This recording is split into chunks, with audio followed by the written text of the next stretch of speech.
Hi, friend. Welcome back. I am Shauna Yurko, video producer and video coach for entrepreneurs who are trying to use video content to get visible online. In the conversation you are about to hear or watch if you're here on YouTube, I'm talking with one of my business besties. Her name is Trish Taylor. She's a former celebrity stylist turned confidence coach, and she's helped thousands of women uncover their magnetic style and love their bodies and confidently take up space. Okay, and can we talk about her credits? Like, she has styled Ariana Grande, Zendaya, Kerry Washington, and other A-listers. She's worked on national brand campaigns with clients like Fitbit and Fabletics. Trish is such an amazing human, and something that is really unique about her, she blends style psychology, somatic healing practices, and radical self-expression to guide women through transformational identity shifts. Like, when I very first started working with Trish back in, oh my God, it was almost 6 years now. She actually hired me. She posted an ad on Craigslist about,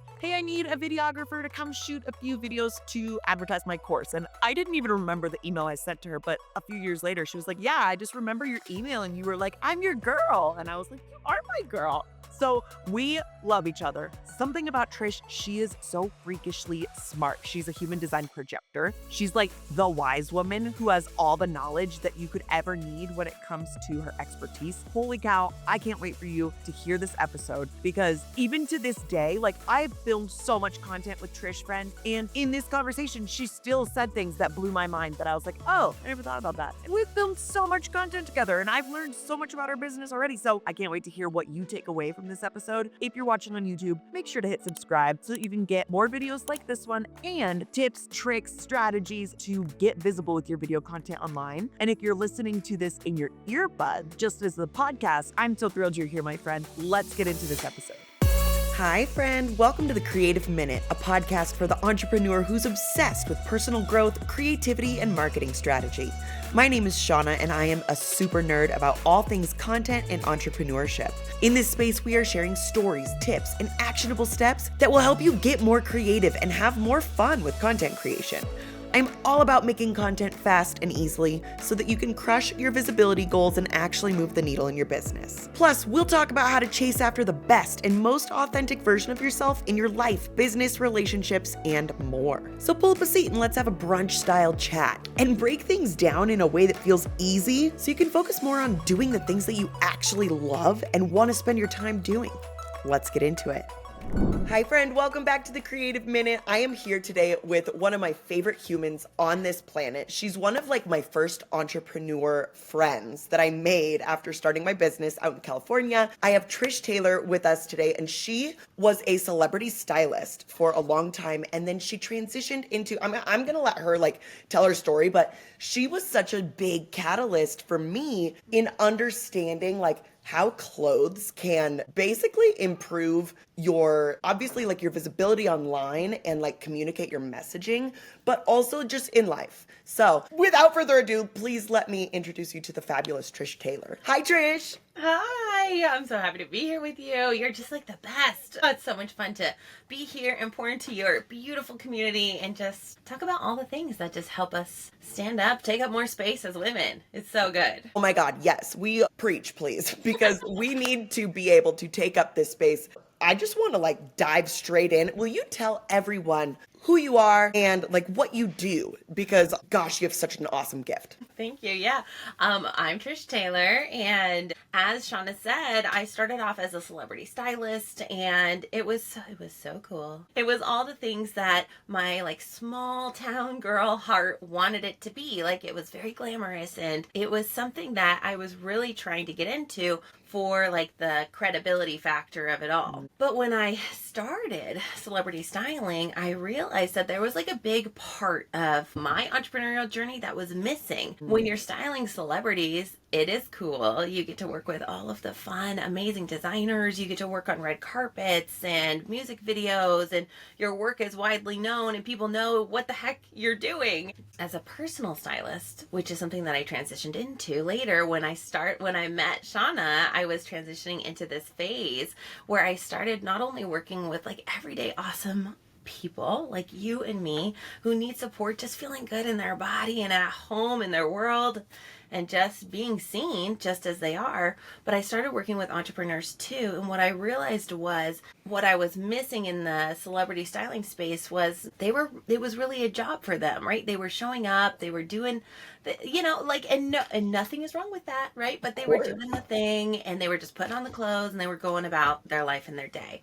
But when I was working with these incredible humans outside of the celebrity space, I realized not only for them, but for me too, using clothes was a tool. It was a tool to help boost your confidence from the inside out.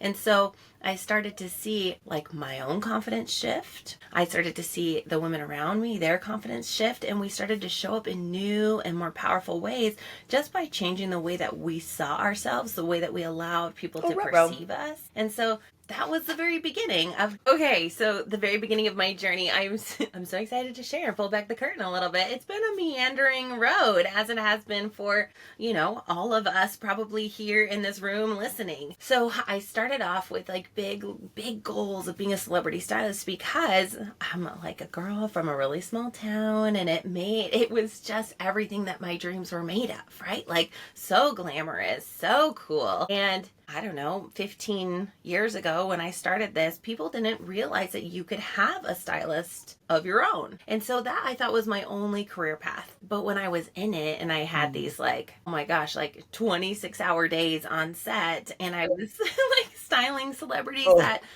were there to do a job, and they were, it was awesome working with some really cool people that we all know and working on huge national campaigns and music videos and on red carpets. But there was a big component missing for me because these people, they weren't viewing their body and style and confidence the way I was. I was at the epicenter of fashion, and I did not feel comfortable or confident in my own body, in my own skin. And so what I realized is clothes can really be a tool. They can be a tool of self-expression, of growing your confidence from the inside out. So as a celebrity stylist, I started moonlighting as a personal stylist, which is very different in that you're working with everyday, regular, awesome people who are just looking to feel a little bit more comfortable and confident in their everyday life. They're learning how to be seen. They're learning how to advocate for themselves. They're learning how to say yes or put themselves up for the promotion or like get visible, be seen for the first time. And so I was able to really uniquely blend these two skills together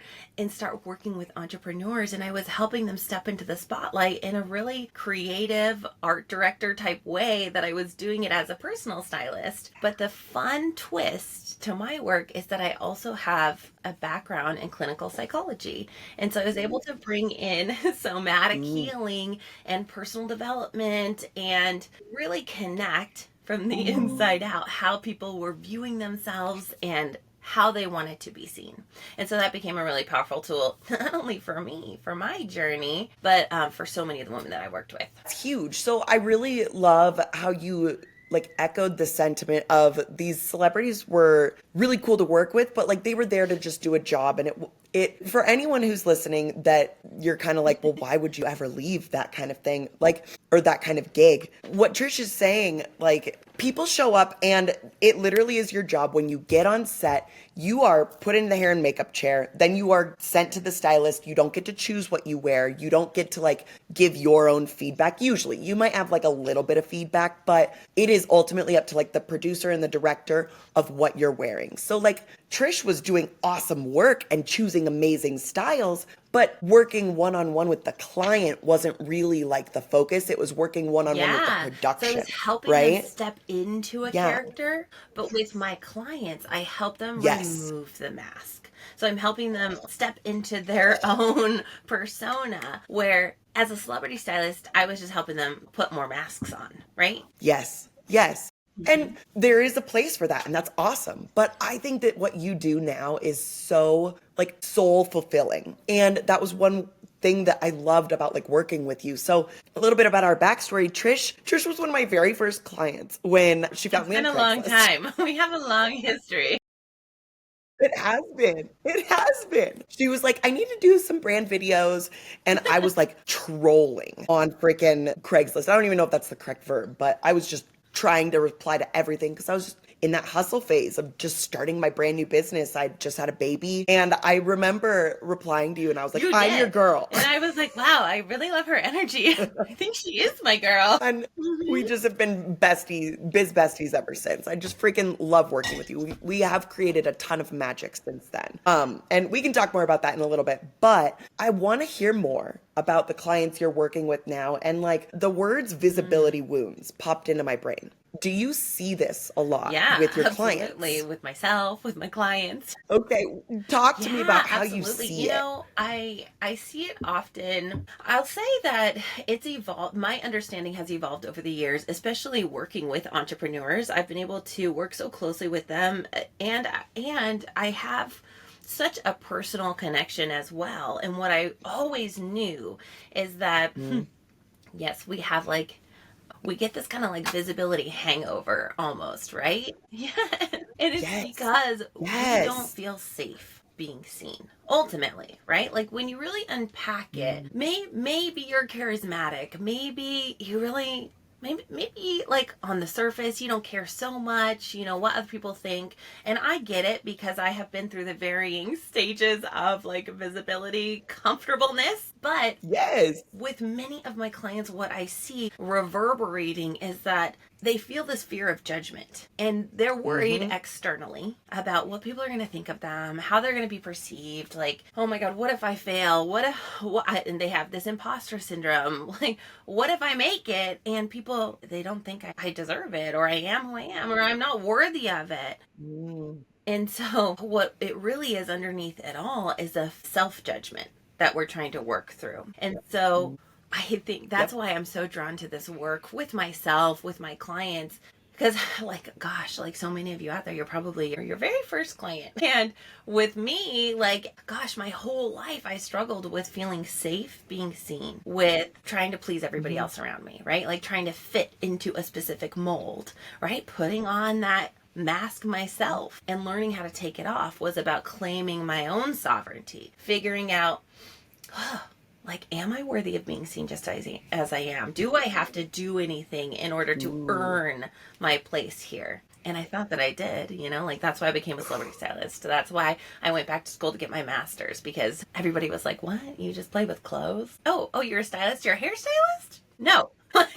no one got right. And I think No. that that's a problem with getting visible too. And that's where the wounding comes from, because it's part belonging. Do I belong here? Do I belong with these people? And then there's a shame when you don't fit in, right? And then that self-judgment kicks in. And then we have this really awful cycle that like kicks off in our brain. And I talk about this inside of my programs, inside of my world and teachings, but I call it the setback cycle, where we feel this insecurity, right? Like to step out there and do the thing. And it becomes a self-fulfilling prophecy. So if we start at that place of insecurity on the inside, even if on the outside we're doing all the things, if it comes from that base, that foundation of that, I'm not so sure, I've got that insecurity inside, then that invisibility that we're fearing, that insignificance, it comes to fruition.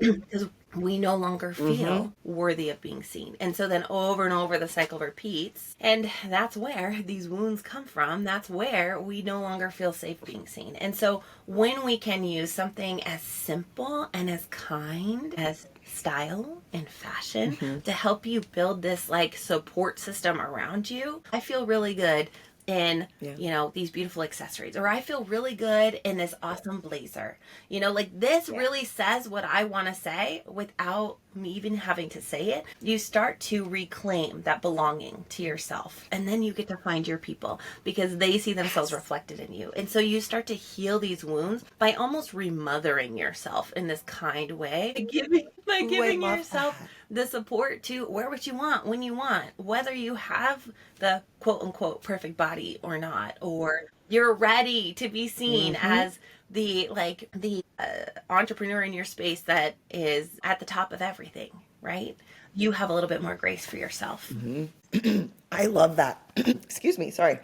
So that whole entire concept that you just explained has stuck with me since the very first like time I was able to work with you. And I think it really helped me in my postpartum journey, especially after having my second child. She is 17 months now, and I've talked about this on the podcast before, but I like kind of had a little bit of an identity crisis after having her. I was like, who am I? What do I want to do? Like, and I ended up going and dyeing my hair purple because I was like, I want to feel like me, and I know I'm a creative soul, but I'm not doing anything creative. I am changing diapers and making sure my child stays alive, which is amazing, and I loved it. But also I was like, I need to feel like me. And I felt like that was like an extension of like what you teach, basically like showing up how you want to be seen on the outside, and it eventually reflects on the inside. Of course, you do have to do other work and all the things, but like I felt like I had done the internal work. Like I had to go to therapy for some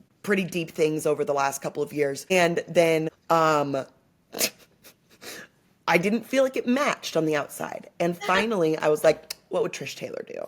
Love you. No, So it's so thank good. you. It's so beautiful hearing that. And also, like, for everybody listening, it can really be such a small seed that starts like this beautiful snowball effect. I have this module inside one of my programs, and it's called the Holy Yes framework. And basically Cool. it's like just inspired by just this amazing book that I read years ago. And it's like not even that big of a deal, this book, but it really stuck with me. It's called The Year of Yes by Shonda Rhimes. And I think it was like the very first like self-help book that I read. And it was at the very beginning. I think it was when I was getting my master's and I was like, what am I doing here? This is not what I want to be doing with my life. I mean, I'm very happy to be helping people in this way, but like clinical psychology, like what, it wasn't it, you know, it wasn't it. And so the Year of Yes is just saying yes to yourself. And so this framework inside, like specifically when it comes to like style and self-expression, is about saying yes to these things. So whether it be dyeing your hair purple, or for me at this, like the same impotence when I was trying to find who I was as a creative entrepreneur, I dyed my hair like fire red too. Yes, you see, you met me when I was blonde, and I had like a short blonde lob, like a sensible entrepreneur, and it was always straight. It was smooth, it was always and shiny. Straight hair. Yeah, like it was smooth and shiny, and it was everything that, you know, the fashion industry and, you know, people around me told me that I needed to look like in order to be professional, to be taken seriously. And and when you're on this healing journey and you're trying to align your inside with your outside, gosh, you gotta start somewhere. And so for me, it was reclaiming my curly hair. And then it was dyeing it red. And then it was wearing crop tops. And then it was, you know, and so we just like kept going and going and going. And I kept saying yes and yes and yes. And same for you. And then you start to find yourself. Because I remember in that same vein, like trying to heal those visibility wounds that you were talking about, people online, like coaches that I would hire, people that I would work with would just tell me like, just be authentic. Just share like, you know, just share who you are authentically. And social media was really hard for me because honestly, I didn't know what authenticity meant, because for so much of my life, I was trying to fit into the mold that someone else created for me. And so saying yes to myself, dyeing your hair purple, dyeing my hair red, it allowed me to find those parts of myself, to reclaim this authenticity. And now I can truly just step into like everything that I do with like the utmost integrity, because I actually know who I am. Ooh, I love that you used the word integrity, because I feel like that gives people a nice different perspective on the word authenticity. Because like I talk about authenticity a lot as well. Because I didn't know what it meant. I don't know. To me.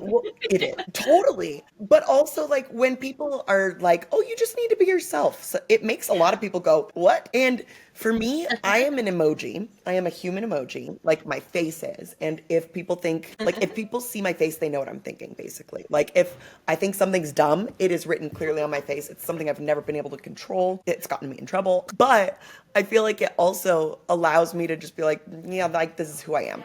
Like I'm showing up as myself, whether I want to or not. I love that. And I've been able to see that it's a beautiful thing, like as I've gotten older, but I love the idea of viewing authenticity as integrity, because that gives people a little bit of a different nudge, you know, because Authenticity, I feel like, is such a overused word Yeah. in our And for industry. me, Don't you it think? created a lot of pressure.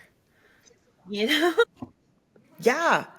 it created How a lot so? of Tell me pressure in more. how I was supposed to show up or not supposed to show up, or how I was supposed to speak, or Mm. what I was supposed to share. And I was constantly looking outside of myself, trying to see, and to a certain extent, like, this is a good strategy, right? To see like what is trending and like what things are popular. But first, before you do that, you have to check in with yourself and say, like, does this align with who I am and the message that I want to share and what I Mm. want to be known for? And that, it was like the big catalyst. And that's the thing Mm. that I ask every single one of my clients is like, how do you want to be seen and what do you want to be known for? And those two things are the most clarifying, the most like, they're so simple, but they're the most potent, powerful questions that you can ask yourself when it comes to anything, right? So if you put that lens on when you are an entrepreneur and you're getting visible, or when you are getting dressed in the morning, or when you are shopping for new clothes, or you're booking your, you know, your brand photographer, and you're planning your wardrobe, or you're choosing your brand colors, like, all of that is interwoven. And gosh, Mhm. I felt a lot of pressure when I didn't know who I was. And so when you can allow yourself to just Yeah. be seen just as you are by yourself, like, it's such a big Hmm. changing turning point for your life, because then everybody starts to see you more clearly. It is a Yeah. really cool snowball effect. I love it. Okay, so let's transition a little bit into, you gave us really great questions. The how do you want to be seen and what do you want to be known for? How does this translate into what you wear? And on this podcast, we talk about marketing, we talk about social media, we talk about creativity. Like, talk to me about how creativity inspires people's clothing choices. And like, I feel like it can be Yeah. really overwhelming for people when they first start and they're like, well, I don't know what to wear in my photos. What would you tell someone who's just starting and like starting their visibility journey and they're getting ready to book their first brand photo shoot? Yeah, I love What this would you question. tell I work them? with so many brand new entrepreneurs who are right at this phase. And I think that those two questions are like the perfect thing to like help you get started.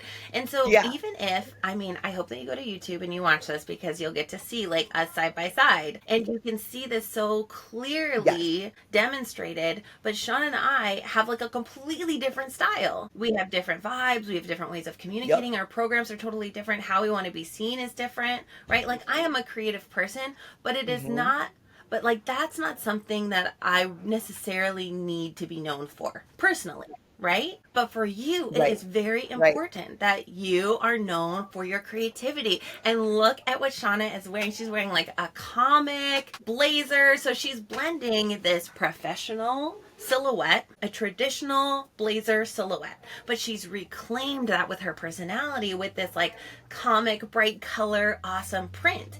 And so, like, that's who she is. So if you can Yeah. ask yourself, like, okay, how do I what do I want to be known for? And then you can give yourself some adjectives. I want to be seen as grounded. I want to be seen as spiritual. I want to be Ooh. seen as playful. I want to be seen as kind. I want to be seen as bold, powerful, rich. Whatever the words are, right? Then Yeah. you can start to tangibly bring that over to the fashion world, and you can start to see, okay, how Yep. do colors play into that? Because if someone is wanting to step into this Hmm. bold persona, I'm not going to recommend that they wear pastels, because pastels have a more, Mm-mm. like a little bit more of like a feminine or childlike, like softer, Hmm. quieter. So with someone who wants to step into more power, right, and really call that in, be known for that, Hmm. be seen as that,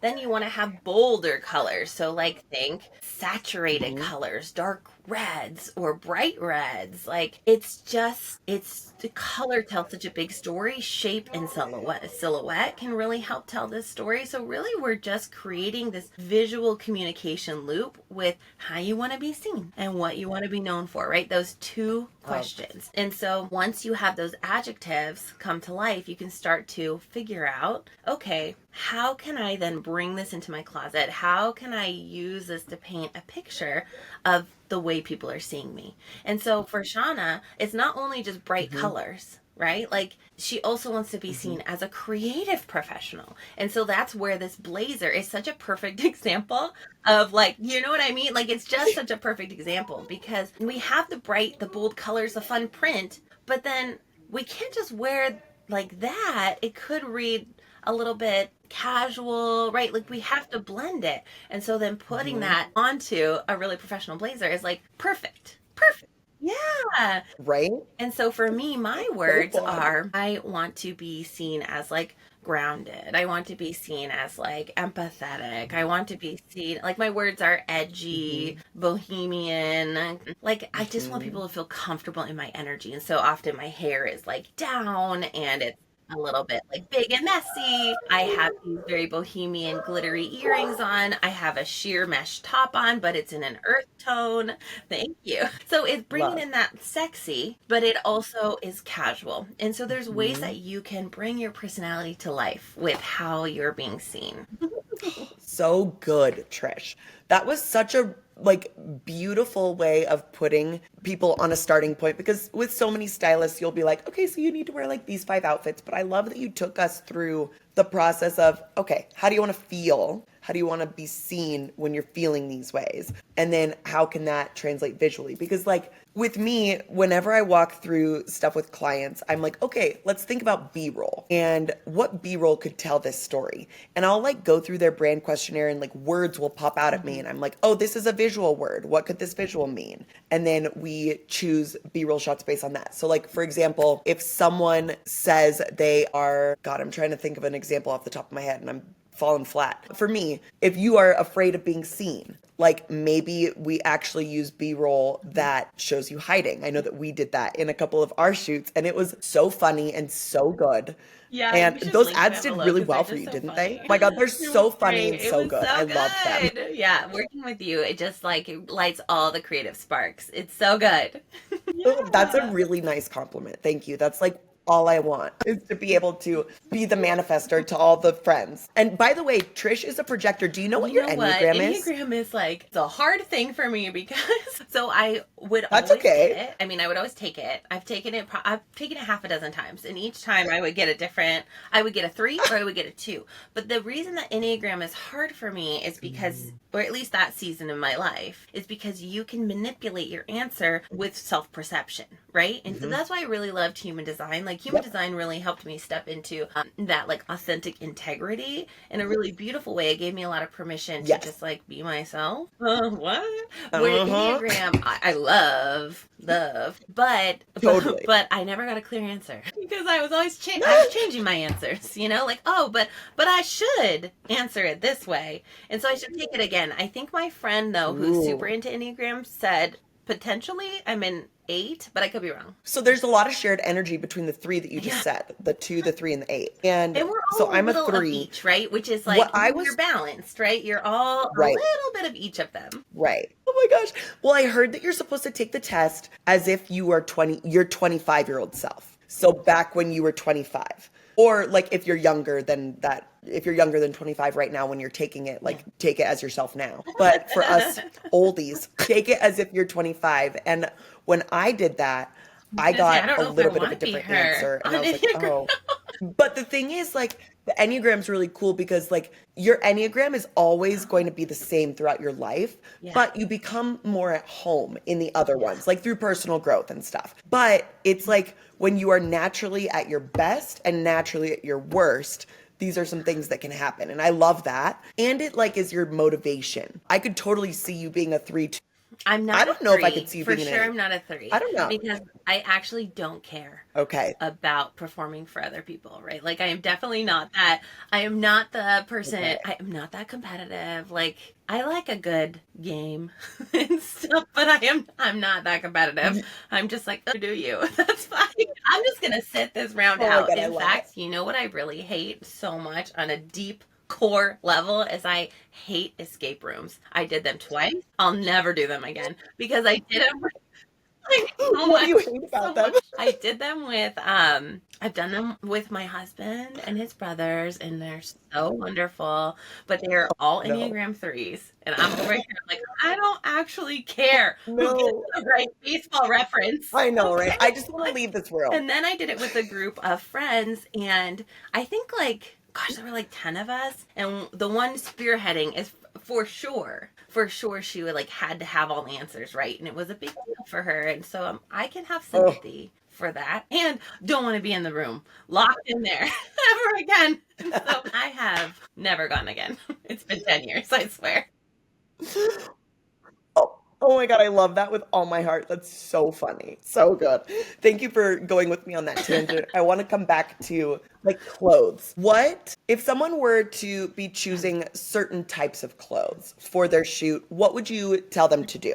I know it's different for every person, and you were beautiful in the way that you explained like how do you want to be seen and like how to step into a place where they can make decisions. But are there any like must-haves or must-avoids or any of those Well, I things? think if you're planning for your brand photo shoot, what I like to do is plan at minimum, I like 5 or 6 looks. And yeah, and there are a Ooh, few love. things that are universal, like across all body types, across all styles. So the first is like there I have like a three-part little formula that you can follow to just feel good in your body no matter what. So first, I like to tell all of my entrepreneur clients, like pick 5 or 6 looks at least, like for your brand photo shoot, if possible, if time allows, because then you'll have at least 6 months of content that you can use over and over again, because one of the parts of the formula allows you to have multiple looks with one outfit. So let me break it down. So Love. the first thing, we often don't, like so many of us just don't feel super confident in front of the camera, right? And for whatever reason that might be, Hmm. but it could be to do with your body. And a lot of people that I work with, specifically me in my styling career, I have focused on working with women who don't feel comfortable or confident in their body. And so the work that I do in the world helps Okay. them feel at home in the body that they have right now, gives them the tools to dress their Hmm. body at any phase, right? Like whether it's bigger or smaller, Yes. just newly a new mom, or just like reclaiming yourself, like no matter where you are, these are Yep. going to work for you. So first step is to wear a V-neck something. And so like that really helps when we're being Love. photographed. You don't have to follow all of these rules all of the time, but if you're feeling a little uncomfortable in your clothes, in your body, this is going to really help you. So if you wear something V-shaped, like a Cool. V-neck or a necklace with a V, or even like, it's hard for you to see because I'm on camera, but I'm not wearing a V neck. I'm wearing a mesh turtleneck, but my bra is V. Right. And so It's a what this V. does is it helps open up visually the line of sight, and it brings people's Hmm. eye in at your chest and up towards your face. So it frames your beautiful face. So Love. that's where people's attention is going, because that is the point of good clothes. That is the point of being styled. You Yes. don't want to notice the clothes. You want to notice the person, their energy. So the So next good. part of the So formula is good. to highlight your natural waist. So that's typically like maybe about 2 inches above your belly button. It's where if you bend your body over and you do like, I'm a little teapot, it like bends on the side. Like that's your natural waist. And that is going to bring people's attention in right at the center. Well, not at the center of your body, but like the proportionate part of your body that's going to create balance and symmetry, because that is the thing that we're looking for as like human people wanting to look good in our clothes. And that's why when you look at celebrities on the red Hmm. carpet, or you look at someone online and you don't know how tall they are, they're likely dressing proportionately to their frame and to their body. So highlight your waist, and you can do that with the millennial front tuck. You could do it with a belt. You could do it with stitching or seaming. You can do it with like color blocking. There's so many different ways that you can do it without just like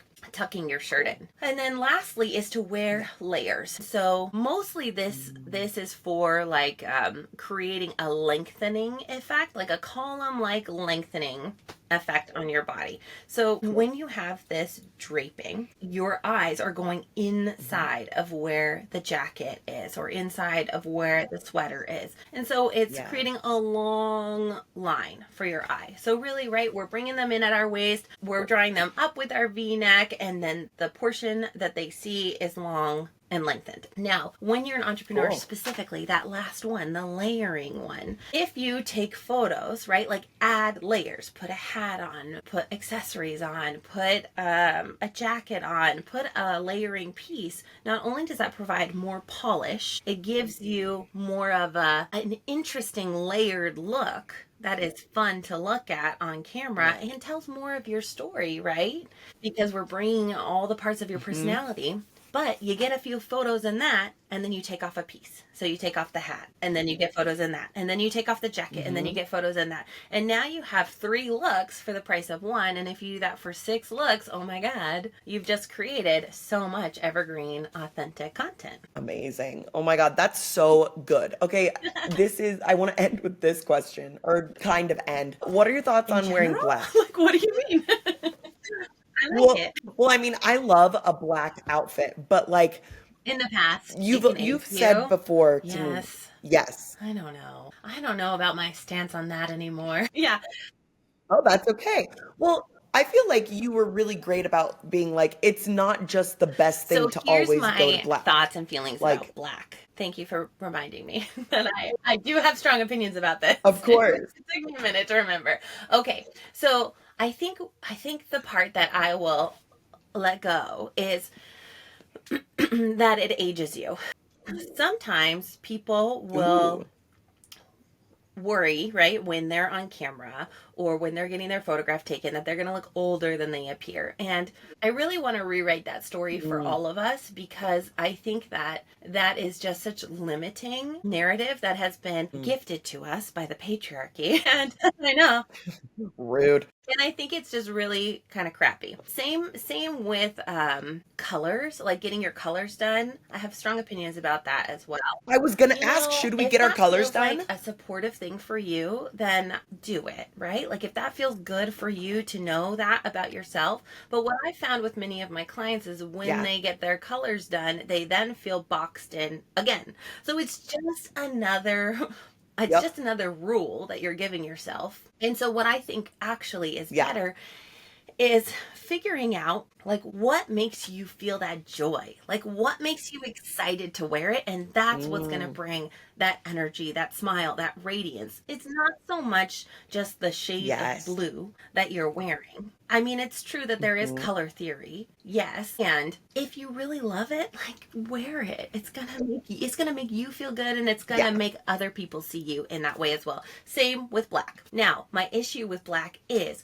that we often are wearing it because we feel like it's making us look smaller, or we're hiding when we wear it. And sometimes we say, oh, I just really like black because it's classic, or it's easy, or I just don't know what else to wear, so I'm just going to wear black. And I get all of that. But what I'll ask you, and it's the same with anything else in your closet, if you're just putting it on because it's allowing you to hide in plain sight, let's reevaluate that. Let's ask ourselves why. Because it's less about the color being quote unquote flattering or slimming. It's more about the fit and the shape of the garment. And so I am a stylist who says like, wear whatever the hell you want. Like, flattering, quote unquote, be damned, like that is no longer, and I'm very proud to say that is no longer the first question that I ask myself when I am choosing an outfit, or I am getting dressed, or like getting brand photos, right? Because I probably wouldn't have booked the photo shoot because I still have the double chin, or like, do you know what I mean? No, it's like, it's so real. It's so real for all of us, right? Like, probably wouldn't have done it. Yeah. So if we can realize, like, if we can see this about ourselves, like, actually, I am wearing black because I'm a little worried, like, my tummy is still a little full after, postpartum or whatever. Okay, that's real. How can we support ourselves with that without judgment, right? Like, without feeling like you're stuck and trapped in black. Okay, how do we do it? Well, we can try something that's supportive undergarment wise. We can try something that hits your waist a little differently. We can try something with a pattern. We can step out and allow ourselves to be seen, right? We can try an A-line. There's so many Yeah. different tools that you have. And I think that's really why I've just loved style as a tool. It's such a kind, supportive way to meet yourself exactly where you are and allow yourself the space to just be and step into the spotlight. I love that, Trish. Thank you so much for sharing all of your amazing wisdom. You are such a source of like wisdom, knowledge, you beautiful projector, you. Where can people And find you you? can come hang out with me on Instagram. I also have a audio series called The Confidence Cure that talks about how to use style as a tool Amazing. to really claim your space, to own your voice, and to step into the life that you want to be creating. Perfect. Okay, cool. We will make sure to link those things in the description below. And God, I want to have you on like all the time. I feel like we need to just be in your energy. You're so wonderful. Thank you for Thank you for having being me. here, Trish. I'm so excited to connect with all of you and to just share all this magic because I can't wait for you to take up more space too. So come say hi to me. Let me know what hit. I'm so excited. Yay. Hey friend, thanks so much for listening. I hope you loved this podcast as much as I loved recording it for you. It would mean the world to me if you would share this podcast with your friends or on your Instagram story like, oh my gosh, I just listened to the Creative Minute podcast and it was so good. It means the world to me when you help get the word out there. And if you'd like to work together, head to shaunayurko.com to see all the great ways that we could connect and work together. Don't forget to follow the podcast, thecreativeminute.podcast on Instagram. Get educational content from me at shaunayurko, SHANAYURKO. Can't wait to connect with you, my friend. I will catch you in the next episode.